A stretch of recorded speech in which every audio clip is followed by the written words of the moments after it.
In this video, I show you how to derive the angular momentum operator algebra and the angular momentum eigenvalue relations. The first part, the derivation of the angular momentum operator algebra, is pretty standard, but the way I derive the angular momentum eigenvalue relations is a technique that is known but is rather uncommon to teach in quantum mechanics classes, and it's super cool because it makes really gorgeous use of operators that satisfy exactly the same commutation relations as the quantum harmonic oscillator raising and lowering operators. So if you're interested in seeing what that's like, keep on watching.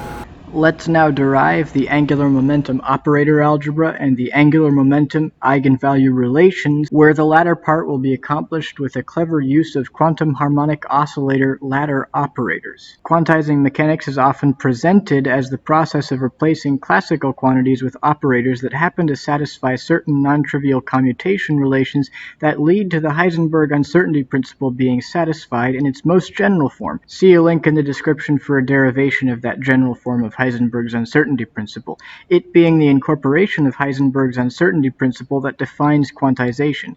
This is a historical way of looking at things. The Schrödinger equation was discovered, and then position representations of momentum and position operators were extracted and commuted to get the commutation relations of them. Then a whole library of operators and their commutation relations was built up, along with the greater structure of quantum mechanics, including very general expressions of Heisenberg's uncertainty principle. However, because quantum mechanics is defined by respecting the uncertainty principle, and only the commutation relations need to be satisfied for that to happen, any solution of the commutation relations is adequate, not just the ones that were first discovered, and perhaps used to derive the commutation relations. One can do quantum mechanics with any solution of the commutation relations in principle. It is therefore more technically correct to take the commutation relations as the foundational definitions and derive the operators from them. In this theme, you can actually solve the position momentum quantum commutator for the position representation of the momentum operator once selecting the position representation for the position operator.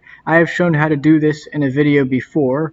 There is a link in the description to that video as well. This perspective on quantum mechanics is key for the approach I will eventually take for deriving the angular momentum eigenvalue relations in this video. We will take the orbital angular momentum operators and use them to work out their commutation relations, taking as input the position momentum commutators that we are all too familiar with. We will then take them as the fundamental and completely general definition of angular momentum in quantum mechanics. Spin angular momentum operators also satisfy these commutation relations, instead of taking as fundamental the orbital solution of the commutation relations that we happen to use to derive the commutation relations. These defining commutation relations are also called the angular momentum operator algebra. We will then introduce a set of quantum harmonic oscillator operators on the basis of angular momentum eigenstates. We will use these oscillator operators to construct an alternative solution of the angular momentum operator algebra that makes finding the eigenvalue relations extremely easy. Deriving the operator algebra and these eigenvalue relations, of course, are the primary goals of this video. Normally, the last step of deriving the angular momentum eigenvalue relations is accomplished by messing around with angular momentum raising and lowering operators.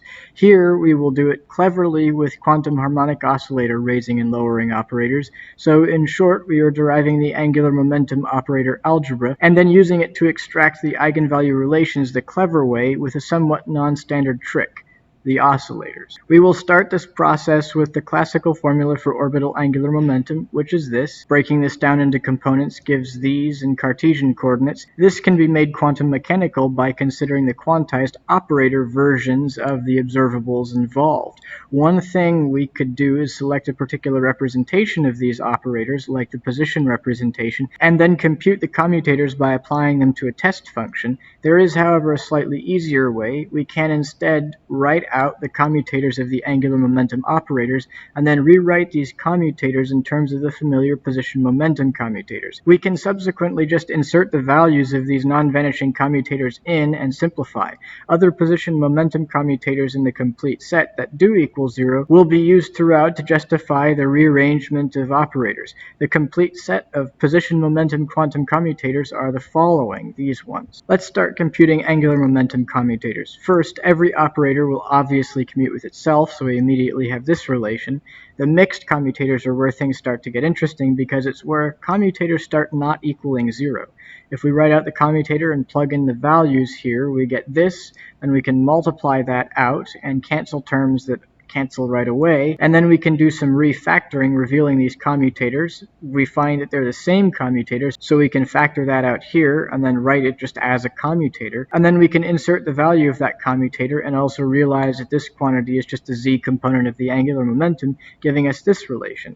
The others work out essentially the same. The reason why I wrote it out when I usually skip repetitive things like that is because these are the fundamental commutators of the angular momentum operator. Other commutators involving angular momentum operators are derivative. These are the really fundamental ones, so I thought, even though it's a bit repetitive, I ought to bother to write it out. With all four boxed results and the fact that reversing the order of the operators in the commutators just flips the sign on the result, we have the value of every possible angular momentum commutator. Inspection shows that this set of results can be conveniently summarized using the Levi-Civita symbol. We just have this result.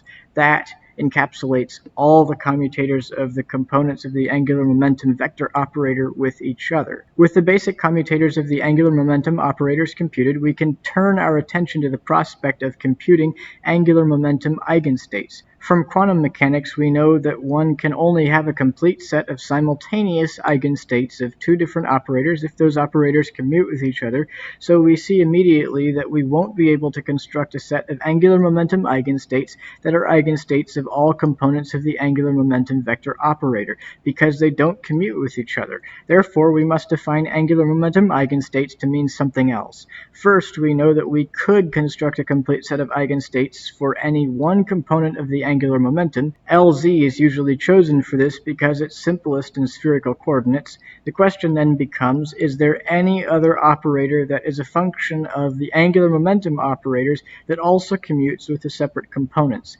The answer is yes. Close inspection shows that there is exactly one, the square of the angular momentum vector, which is this here, showing that this operator does in fact commute with each of the angular momentum component operators is as straightforward as direct evaluation of the commutators. Doing this makes heavy use of the previously derived commutation relations for the angular momentum operator components. I've written out the first one here. I've not bothered to write out all the components, given the repetition and insufficient justification for including the repetition. So summarizing all of the results, we get this equation here. When someone refers to the angular momentum operator algebra, they usually have these two commutation relations in mind. One might argue with this definition of angular momentum operator algebra, because as we saw, the first relation technically implies the second, so some just include the first because of this. It is these relations that give the fundamental definition of angular momentum in quantum mechanics. Another interesting fact is that the first of these relations actually also happens to be the Lie algebra of the rotation group. We're not going to make use of that fact, but it is actually important for other things. This result tells us that we can define angular momentum eigenstates as a complete set of eigenstates of L squared and any single component of the angular momentum vector operator. Again, Lz is usually chosen because it is simplest in spherical coordinates, and spherical coordinates represent the easiest coordinate system to use when solving the eigenvalue equations for the angular momentum eigenfunctions. From here, we can begin using the operator algebra that we have derived to work out the eigenvalue relations. This is where the methods that I show here will begin to differ from the methods that are usually used in standard quantum mechanics classes. When using angular momentum operator algebra to find the eigenvalue relations for angular momentum eigenstates, one is usually taught to mess around with the angular momentum raising and lowering operators, namely these, which happen to satisfy these commutation relations. There is, however, a cleverer and quicker technique using quantum harmonic oscillator operators, and that is what I will show here. I'm not talking about the Schrödinger equation quantum harmonic oscillator problem directly, merely operators on the basis of momentum eigenstates that satisfy the same commutation relations. If you are interested, I do have a video on the Schrödinger quantum harmonic oscillator problem where these commutation relations and operators that satisfy them are first encountered. There's a link in the description. Specifically, in order to solve the angular momentum operator algebra, we need two independent oscillator operator sets. We don't care about how these QHO raising and lowering operators affect the angular momentum eigenstates separately, all we care to do is postulate a set of operators, or rather two independent sets of them, that satisfy these commutation relations, for clever use in deriving the angular momentum eigenvalue relations. From these abstract operators, we can construct a new solution of the angular momentum operator algebra that makes finding the angular momentum eigenvalues extremely easy. We know that the new representation is a valid one because it satisfies the commutation relations that define the angular momentum operator algebra. The harmonic oscillator solution to the angular momentum operator algebra looks like this. One can plug these into the defining commutation relations, the angular momentum operator algebra, to see that they are satisfied if the harmonic oscillator commutation relations are true. One can then plug these into the above formula to get L squared. I also included L plus and L minus, even though they aren't used here, just because they have kind of cool formulas in terms of these oscillators. They're particularly simple. One can see from the LZ and L squared expressions in terms of the oscillator operators that the angular momentum eigenstates must be eigenstates of the number operators. Angular momentum eigenfunctions are supposed to be eigenfunctions of this operator, and because they only depend on the harmonic oscillator operators in the form of number operators, the angular momentum eigenstates must also be eigenstates of both number operators. Therefore, we can write this, where psi is an angular momentum eigenstate and the NA and NB numbers are the associated eigenvalues. This is a key realization because we know a bunch of useful properties of the eigenstates of the number operators that follow from the raising and lowering operator commutation relations. These properties are likely familiar to you because they are important in solving the Schrödinger equation via the ladder operator method. In that case, the Hamiltonian is proportional to the number operator plus a constant. These properties are usually derived from the algebra as a part of solving that problem. Again, if you're not familiar with the quantum harmonic oscillator problem, see the link in the description. The first important property is that because the number operator is Hermitian, its eigenvalues are always non-negative. We also know that the raising and lowering operators increase or decrease the number operator eigenvalue of the state they are applied to by 1. Therefore, for states with negative number operator eigenvalues not to be generated, the complete spectrum of allowed eigenstates of the number operator can only include a discrete set, specifically a set with non-negative integer number operator eigenvalues. Looking back at our expressions for LZ and L squared in terms of the oscillator operators, we therefore see that the spectrum of angular momentum eigenstates must be discrete. We have these results. To shorten things up, we can define the following constants, which gives us the final results for the angular momentum eigenvalue relations that we've been looking for, and they're the very famous results. They're very familiar, of course. We're given that these two eigenvalues are non-negative integers and also the minus sign between them in this M formula. We have the following range of values for them given by these expressions. You may have heard that half integers aren't allowed. This is a consequence of the specific solution of the angular momentum operator algebra being for orbital angular momentum.